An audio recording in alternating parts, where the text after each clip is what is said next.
మీకోసమే కష్టపడి రెక్కలు ముక్కలు చేసుకొని పెంచి పెద్ద చేసి మిమ్మల్ని ప్రయోజకులను చేసి సమాజంలో ఒక గుర్తింపు తీసుకొస్తే ఆ గుర్తింపు వచ్చిన తర్వాత తల్లిదండ్రుల పట్ల నిర్లక్ష్య వైఖరి అవలంబిస్తే దాన్ని సరిదిద్దే బాధ్యత ఈ ప్రభుత్వానికి ఉన్నది.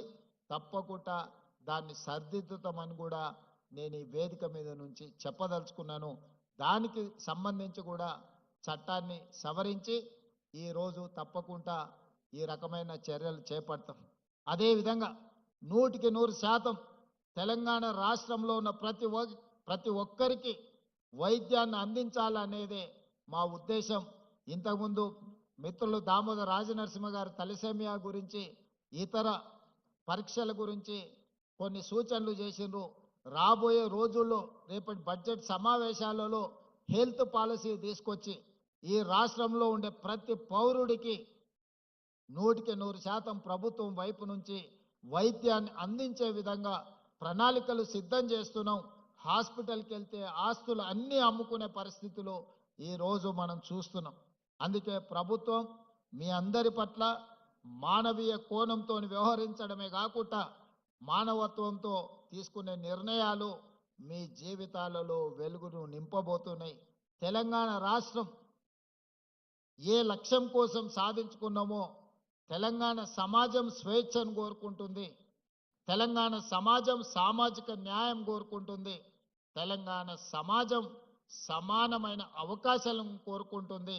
సమానమైన అవకాశాలు కల్పించాలి అని మాదిగ ఉపకులాల వర్గీకరణను 40 సంవత్సరాల నుంచి పెండింగ్ ఉంటే దేశంలోనే మొట్టమొదటి రాష్ట్రంగా ఈరోజు ABCD వర్గీకరణ చేసి ఆయా శక్తులకు జాతులకు న్యాయం జరిగే విధంగా ఈరోజు మన ప్రభుత్వం నిర్ణయం తీసుకున్నది.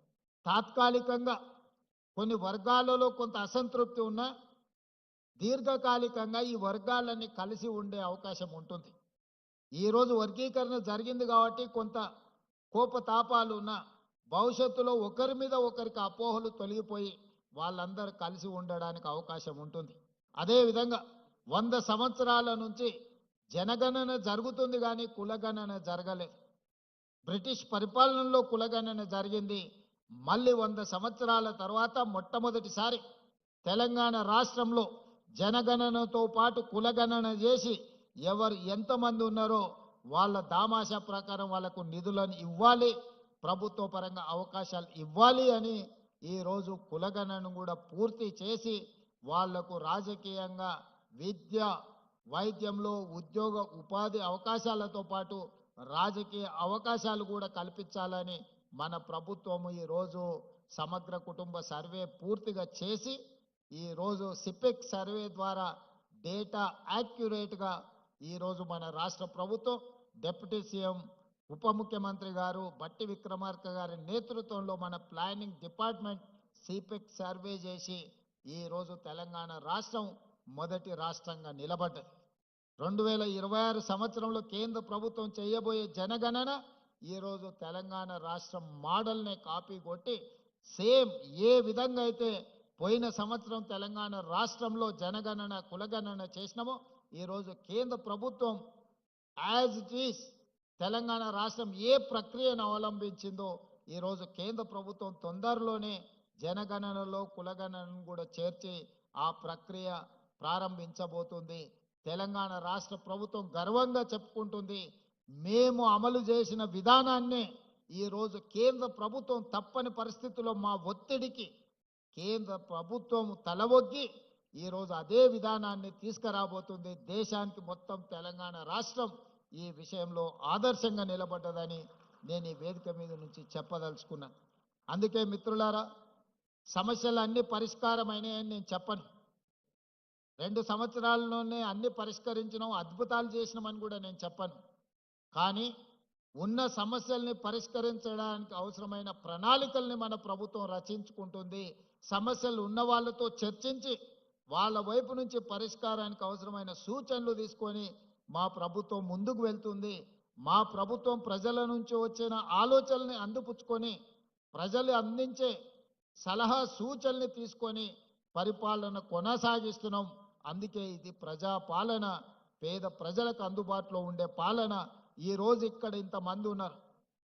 ఒకనాడు ఇందులో కాలు పెట్టాలని వచ్చి ఎర్రటెండలో అక్కడ గేటు బయట గద్దరన్న 4 గంటలు ఎదురు చూసినా లోపలికి రాలేకపోయిండు. మీరు అందరు చూసిండ్రు. కానీ ఇవాళ స్వేచ్ఛగా మీరు లోపలికి వచ్చి మీరు ఇక్కడ కూర్చొని మీ హక్కుల గురించి చర్చించుకునే పరిస్థితి ఈరోజు జ్యోతిరావు పూలే ప్రజాభవన్లో అవకాశం కలిగింది. ఒకనాడు కొద్దిమంది శ్రీమంతులకు పెద్ద పెద్ద కాంట్రాక్టర్లకు మాత్రమే ప్రవేశం ఉన్న ఈ ప్రాంతంలో ఈరోజు పేదవాడు, నిరుపేద, వికలాంగులు, లేకపోతే ట్రాన్స్జెండర్స్ నుంచి పండు ముదుసు వాళ్ళు కూడా ఇక్కడికి వచ్చి తమ సమస్యల్ని చెప్పుకోవడానికి అవకాశం ఈ ప్రభుత్వం కల్పించింది. ఈ ప్రభుత్వానికి ధర్మగంట ఉన్నది. సమస్య ఉన్నదని ఆ ధర్మగంట ఎవరు కొట్టినా ఇక్కడ వచ్చి వాళ్ళ సమస్యల్ని వింటాం. ఇది ప్రజా సమస్యల్ని పరిష్కరించుకునే ప్రతి వారంలో 2 రోజులు ఇక్కడ ప్రజా వేదిక నిర్వహించి ఐఏఎస్ అధికారులతో పాటు డాక్టర్ చిన్నారెడ్డి గారు ప్లానింగ్ కమిషన్ వైస్ చైర్మన్, వీలైనప్పుడు మా మంత్రులు కూడా ఇక్కడికి వచ్చి ఆ సమస్యల్ని విని కొన్ని లక్షలాది సమస్యల్ని మనం పరిష్కరించుకుంటున్నాం. ఈ రాష్ట్రంలో సమస్యలు ఉన్నవాళ్ళు ఎక్కడికి వెళ్ళాలోనో తెలియని పరిస్థితి లేదు. ఎక్కడికి వెళ్తే ఆ సమస్యకు పరిష్కారం దొరుకుతుందో ఈ ప్రజలకు స్పష్టత ఉంది. మీ సమస్యల్ని పరిష్కరించడానికి నిరంతరం సచివాలయంలో మా మంత్రులు, మా యంత్రాంగం అందుబాటులో ఉండు. వారంలో 2 రోజులు ప్రజా వేదిక ఇక్కడే నిర్వహించి ప్రజలు సమస్యలను చెబితే వాటిని పరిష్కరించే ఒక వ్యవస్థను ఈరోజు ప్రజలకు అందించినాం. ఇంకా చేయాల్సింది చాలా ఉంది. వాటికి అవసరమైన ప్రణాళికలు రచించుకుంటున్నాం. మీ అందరి ప్రభుత్వానికి అండగా నిలబడండి. తెలంగాణ రాష్ట్రాన్ని దేశంలోనే అభివృద్ధి చెందిన రాష్ట్రంగా, ఆర్థికంగా బలోపేతమైన రాష్ట్రంగా, పేద ప్రజలకు అండగా నిలబడే మొదటి రాష్ట్రంగా తెలంగాణ రాష్ట్రాన్ని తీర్చిదిద్దుకుందామని మీ